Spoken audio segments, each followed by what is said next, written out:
Hey there, it's Jen Duchene of JenDuchene.com. I'm doing a reading from the Illuminating Journey Cards. What's coming up this week?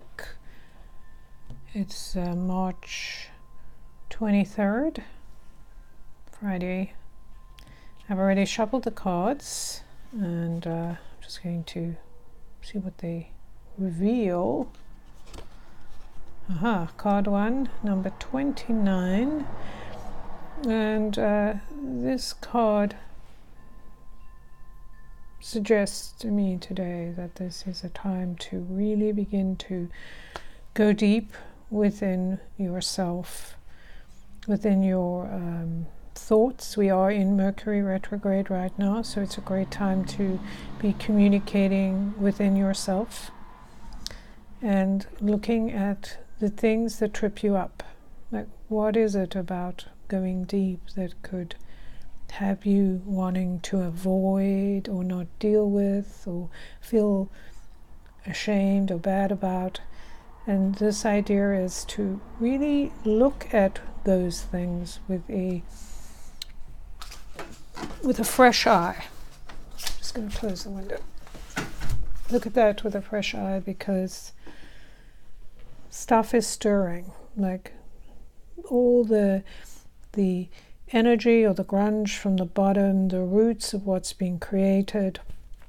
You know, people talk about when lilies are birthed, they're birthed in the mud and the muck, water lilies, and so, or lotuses, and this is that aspect of the muck rising to the surface. So looking at the things that you may consider shameful, uncomfortable, but they're part of your natural desires and need to be brought into the light.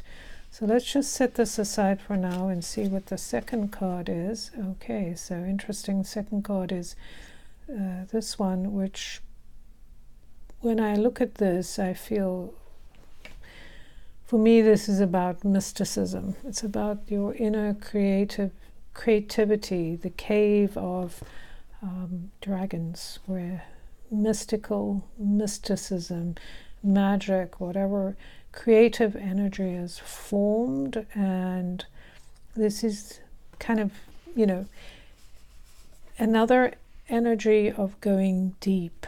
This is like kind of looking at what holds you back from going deeper. And here is this energy of delight. It's kind of a contrast to the previous card, number 29. This 31 here is that energy of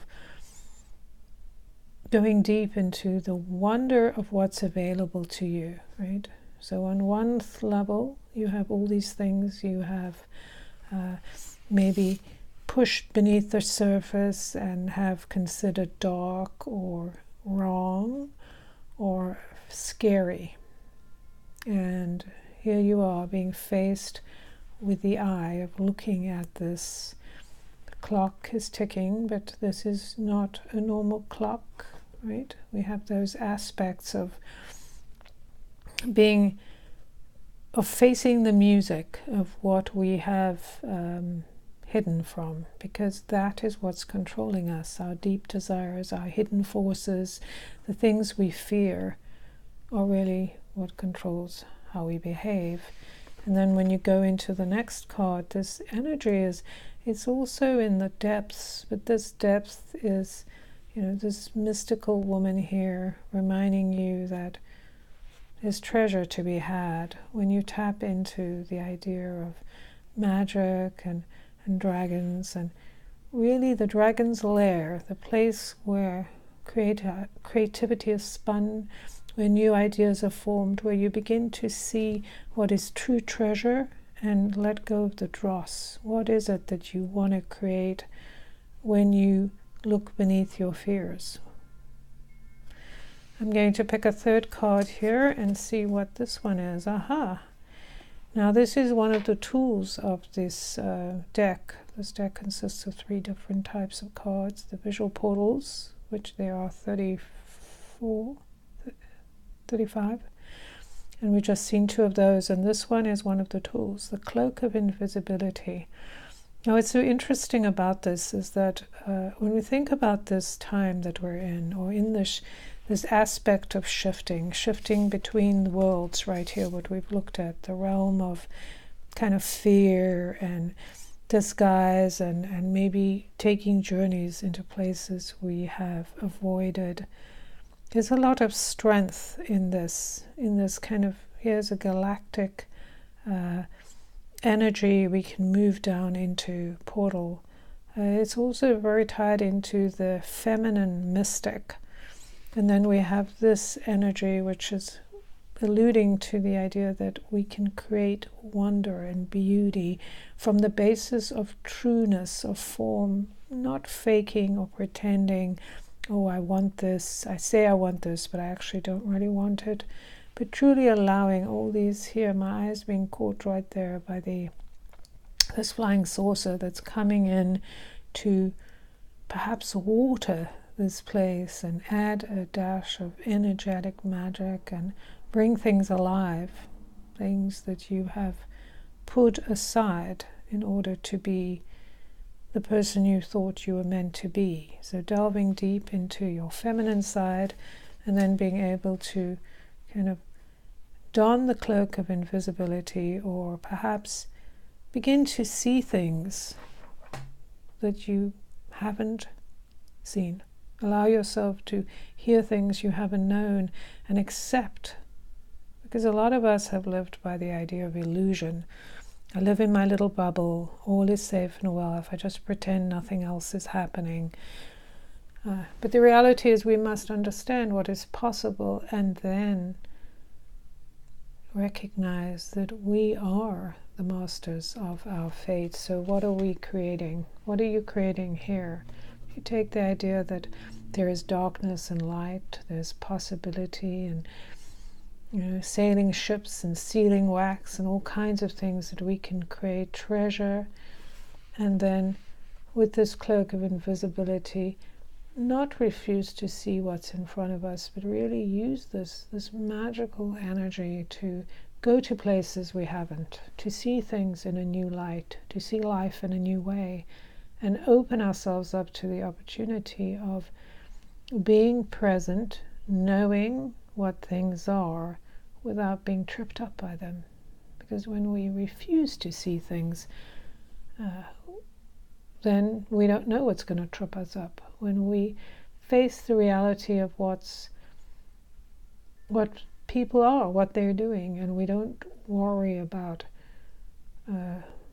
their aspect of trying to control us through fear or lack, but seeing it, I'm aware of what's around. I see the reality. I see that, I want to be able to print my art or paint, and I can see that I don't have enough skill, so I need to practice and go to school. That's the reality. We're not just going to go, oh, here, I'm painting a few scribbles and now suddenly I'm in, my work is in great demand and I'm receiving huge amounts of money for my art, and I have never had any practice. That's okay. So that's kind of the difference between the reality of facing whatever it is. So you can apply that to whatever's going on in your life. Is you have a choice. You can hide behind the illusion, or you can step into that cloak and see the things you have been afraid to look at, and just go, okay, I see what there is.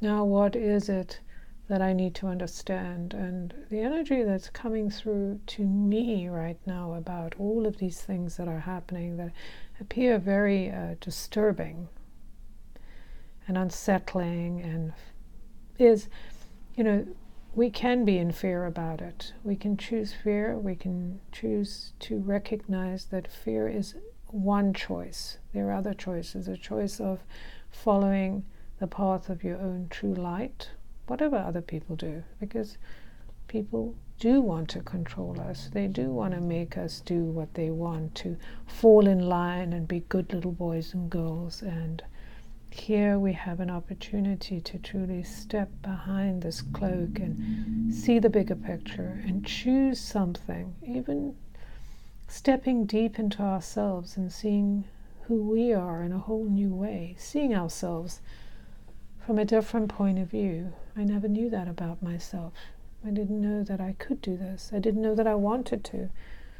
A lot of times we are hiding what we desire or how we feel because we think it's wrong. It's wrong to not want to be around people who maybe want to be around us. It's wrong to talk about your feelings, whatever it is that people say or society has said that has made us not want to reveal who we are. Yeah. Imagine if you could start afresh and do whatever is calling you. This is what the Cloak of Visibility is saying to me today. You can take on a new persona. You can bring the desire of who you are into the forefront and let go of what conditions have manipulated into an uncomfortable place that doesn't suit you anymore. You've outgrown it. All right, so that's the reading for this week.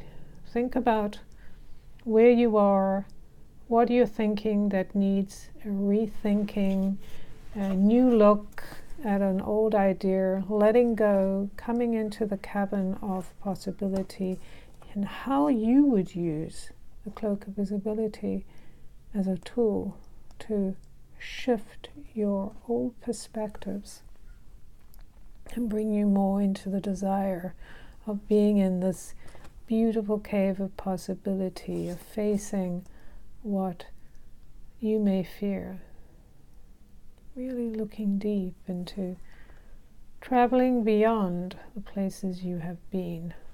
That's me. If you're interested in buying your own set of cards, the Illuminating Journey Cards, they're going to be available very soon. You can go to my website, jenduchene.com. Let me know how this reading lands for you in a comment. Bye.